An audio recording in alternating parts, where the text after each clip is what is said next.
Hello class, today we're going to be looking at the sine rule. So we use the sine rule for finding missing angles or missing sides of non-right angled triangles. This is an example of non-right angled trigonometry. Now where have we heard trigonometry before? Thank you, Jason. We've used trigonometry in the past on right angled triangles, and we've used that to find a missing angle and a missing length. What else can you use on right angled triangles? Thank you, Catherine.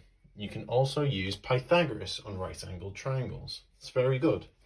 But today we're going to be looking at the sine rule, which we can use on any triangle. Okay, so first things first, with our triangle, it is important to label our angles. And it's important whenever you label an angle, you use a capital letter. So I'm going to call this one capital A, this one capital B, and the last one capital C. So now that I've labelled the angles on my triangle, I am now going to label the opposite sides of that angle with a lowercase letter. So we've got capital A over here, so I'm going to label this one lowercase a. Got capital B here, so that means this side opposite should be a lowercase b, and finally capital C means this side will be a lowercase c. Okay, this is important for now. I'm going to show you the sine rule. So the sine rule can be written as the following: sine A divided by lowercase a equals sine B divided by lowercase b equals sine C divided by lowercase c. And we use this when we are wanting to find the missing angle of any triangle. However, we can also write it as lowercase a divided by sine A equals lowercase b divided by sine B equals lowercase c divided by sine C. And we use this when we are looking to find the missing side of any triangle, as long as it is not a right angled triangle. So now let's take a look at this first example. So here we have a triangle. We've got angle A, but no side A, angle B, which is 48 degrees, and side B, which is x centimeters. We've finally got angle C, which is 70 degrees, and side C, which is 16 centimeters. So because we are trying to find x, we are now trying to find a missing side, which means we can use the sine rule, lowercase b divided by sine B equals lowercase c divided by sine C.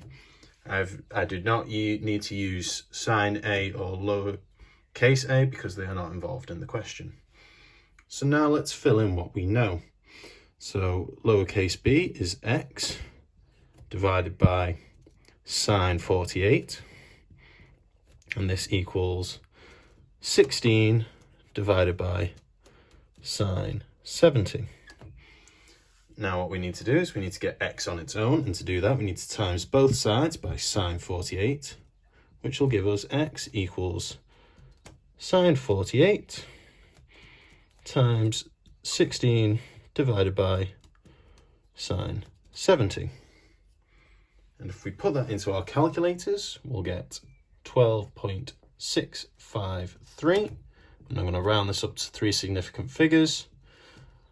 So that'll be 12.7 centimeters for x. So that was a nice example of finding a missing side using the sine rule. We'll now take a look at finding a missing angle. And let's take a look at example 2.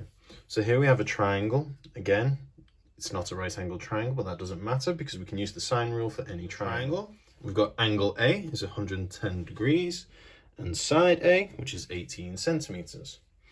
We've not been given angle B, and neither have we been given side B.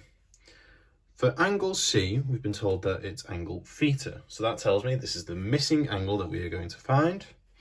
And we know that side C is 15 centimeters.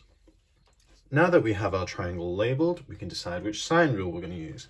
We're trying to find a missing angle, so that tells me we're going to use sine A over lowercase a equals And again, we don't have anything for b, so it will be sine c divided by lowercase c.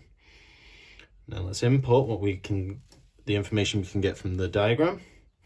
So sine 110 divided by 18 equals sine theta divided by 15.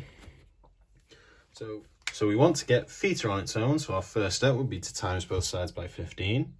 That would give us 15 times sine 110 divided by 18 equals sine theta. Now to get theta on its own, we are going to use the inverse function of sine. So that'll be theta equals sine to the minus 1 times 15 sine 110 divided by 18. And if we input that into our calculator, we should get an answer of 51.5 degrees, and that's to 1 decimal place.